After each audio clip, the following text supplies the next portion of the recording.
This course is accompanied by 2 projects that we want you to do while you're watching this course. As I said in the overview video, we don't believe that just watching and consuming information is going to make you a better designer. We want you to take action and apply your learning so that we can see that you have actually mastered this. And we're going to base the certification that we're going to give you based on the work that you're doing. So we have 2 projects that we'd like you to do while working along this course.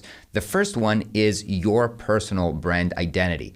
Each one of us, especially today, has their own personal brand, whether you're looking for work, whether you're a freelancer. We all have our portfolios, websites, and identities. And so we'd like you to take your own brand identity as a project to work along. You'll be able to use this identity on your website, on your social media. If you have business cards or swag or whatever, you'll be able to use that. So that's going to be project number 1. And the second project that we'd like you to do is for a brand identity for a business. And we're going to give you 3 different options, 3 different business types to choose from so that you can find a project that's going to be fun and hopefully valuable for you to work on and you can use in your portfolio. So the 3 types of businesses are, number 1, a pizza restaurant, so a pizza place, brand identity for a pizza place. The second one is going to be for a tech company, and the third one is going to be for a nonprofit organization.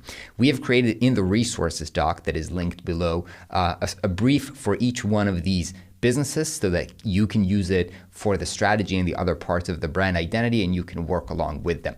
Now, in the resource doc, we also have the steps in how to submit your work as you're working along the course. So there's not going to be just one submission for the whole project when you finish it.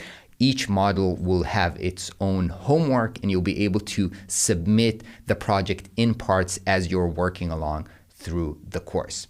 So that is it. Check out the resource doc for all the information about the projects and how to submit them. And I'm excited to see your work. Your work is going to be reviewed by our coaches team and they're going to give you feedback. If you're doing great work, they're going to tell you you're doing great work. If there's things that you can improve, we're going to give you that feedback so that you can do better work. And I'm excited to see the amazing works that you'll create.